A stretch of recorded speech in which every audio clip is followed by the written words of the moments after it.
Assalamualaikum warahmatullahi wabarakatuh. Good morning, student.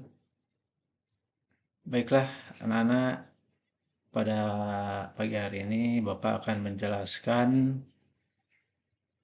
topik atau pembahasan yaitu tentang news item text. News item text ini adalah merupakan jenis teks essay, ya. Seperti yang kita ketahui bahwa teks itu ada dua, ada teks essay dan teks short functional text. Nah, news item ini adalah masuk ke dalam jenis teks essay. Baik. Nah, ini contoh-contoh dari headline, ya, breaking news, ada the big story atau let's update. Ini adalah contoh dari tag news item pada sebuah surat kabar, ya, yaitu di Los Angeles Times. Baik, kompetensi dasar untuk materi ini adalah membedakan fungsi sosial, struktur teks, dan unsur kebahasaan. Beberapa teks, news item, lisan dan tulis dengan memberi dan meminta informasi terkait berita sederhana dari koran, radio, TV sesuai dengan konteks penggunaannya. Kemudian, tujuan pembelajarannya. Siswa diharapkan bisa mengidentifikasi struktur teks pada teks news item berbentuk berita sederhana dari koran, radio, TV sesuai dengan konteks penggunaannya. Kemudian, siswa dapat menemukan unsur kebahasaan dari teks news item. Kemudian, siswa dapat menentukan gambaran umum dari teks news item. Dan siswa dapat menemukan informasi tertentu dari sebuah teks news item. Apa itu teks news item? News item tag is a tag which inform readers about event of the day. The event are considered newsworthy or important. Jadi tag news item ini adalah sebuah teks, ya, yang diinformasikan kepada si pembaca tentang sebuah peristiwa atau kejadian pada saat itu, di mana peristiwa atau kejadian itu dianggap merupakan sebuah kejadian penting atau merupakan sebuah peristiwa yang berharga.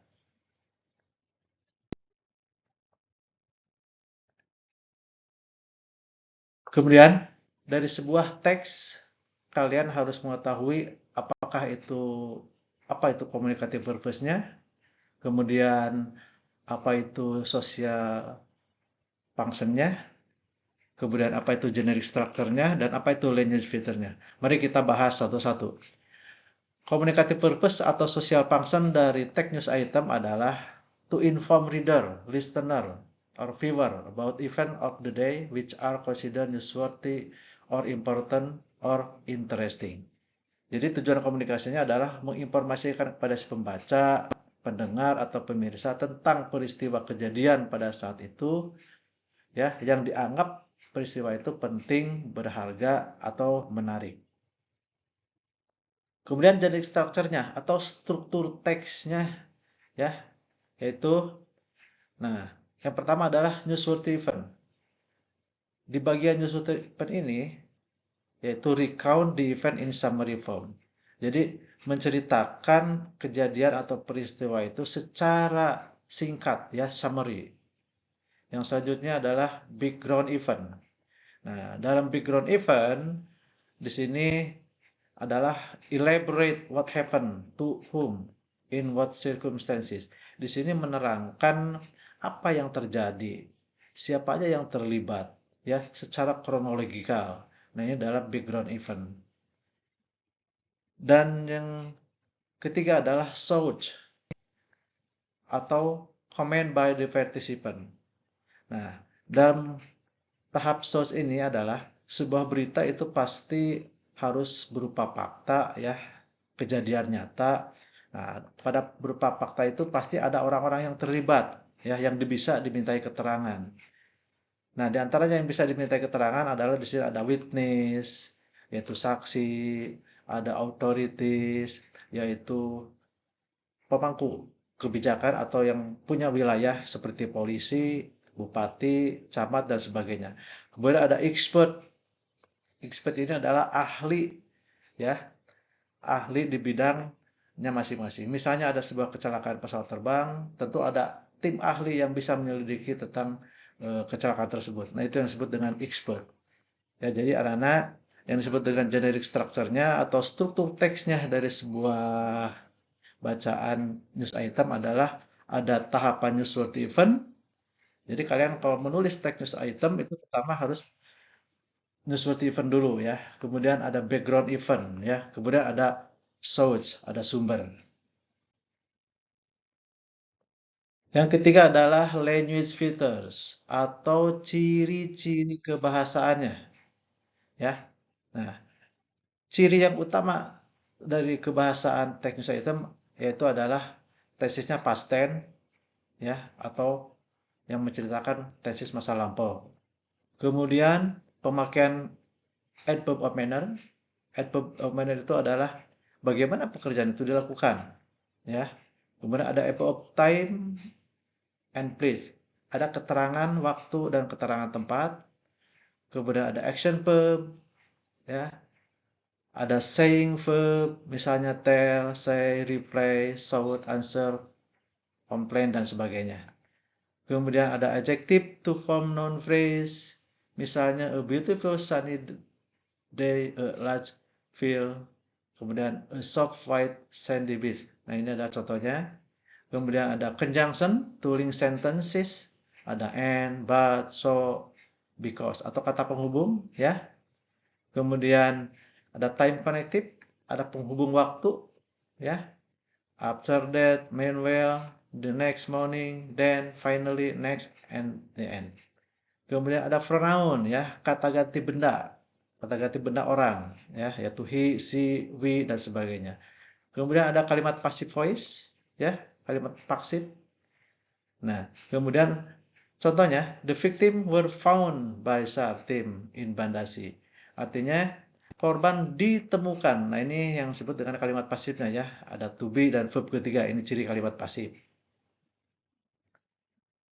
Kemudian ada direct speak and indirect speak. Ada kalimat langsung dan tidak langsung ya, direct speak and indirect speak. Misalnya the victim were taken to the hospital. Nah, ini contohnya ya.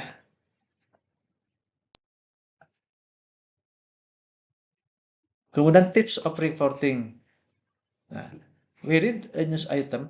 Intinya di sini ya, kita membaca news item itu ya berupa harus tahu apa spesifik informasinya atau informasi yang diberikan oleh teks tersebut ya. Misalnya ada sebuah peristiwa, kita harus bisa menemukan apa yang terjadi, siapa yang terlibat, kemudian when did it happen, di mana tempat kejadian itu, ya, kapan dan mengapa itu terjadi.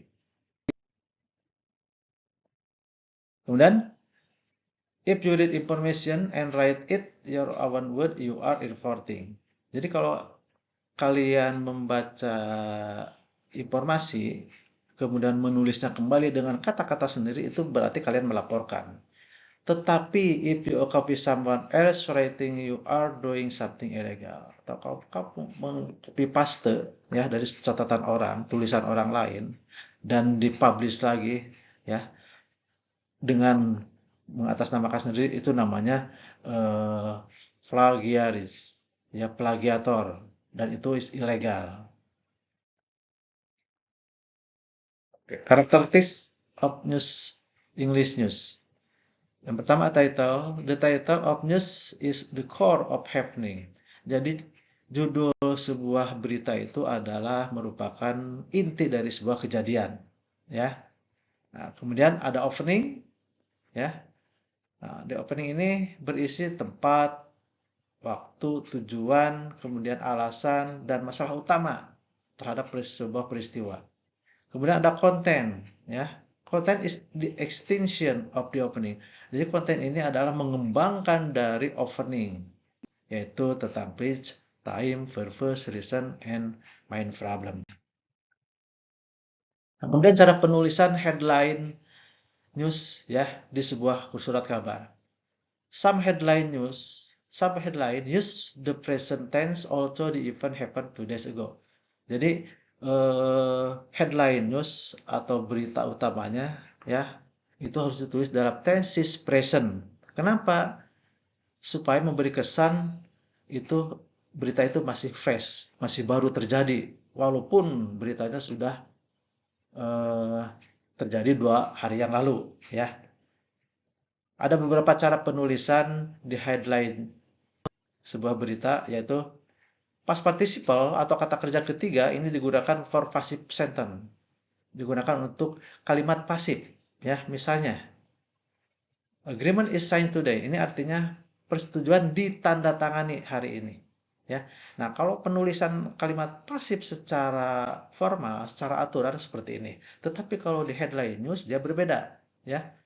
Agreement signed today. Jadi setelah agreement, setelah subjek langsung ke verb ketiga. Dan sign di sini diartikan ditandatangani.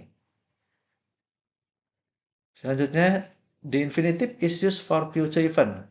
Nah, infinitive digunakan untuk masa yang akan datang, waktu yang akan datang, ya, atau to infinitive. Misalnya, Presiden will open Asia Summit. Will open, akan membuka, ya. Nah, kalau di headline dia ditulis seperti ini. Presiden to open, ya. Jadi will-nya dibuang, ganti dengan to open dan artinya sama, yaitu akan membuka. Sama dengan ini will open. Kemudian present participle atau verb ing digunakan untuk for happening event, waktu yang sedang berlangsung, ya. Contohnya, the English teacher are having TOEFL seminar. Guru bahasa Inggris sedang mengikuti seminar TOEFL, ya.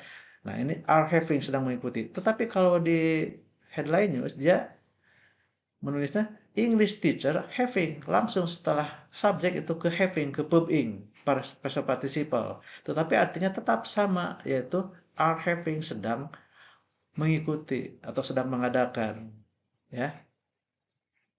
Kemudian to be dan pronoun omitted in headline.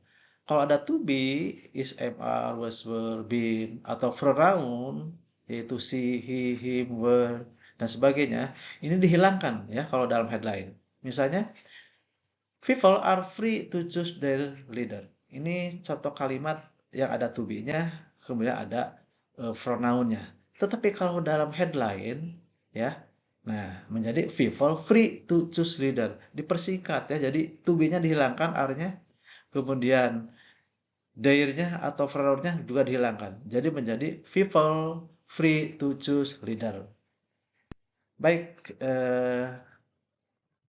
siswa-siswi sekalian, demikian ini penjelasan tentang tag news item, ya, di mana tag news item ini adalah merupakan tag essay, ya, yang tujuannya adalah untuk memberikan informasi kepada si pembaca tentang sebuah kejadian atau peristiwa yang dianggap peristiwa itu berharga, atau peristiwa itu penting, atau peristiwa itu menarik. Jadi tidak semua peristiwa itu bisa ditulis ke dalam tag news item. Sekian, terima kasih. Wassalamualaikum warahmatullahi wabarakatuh.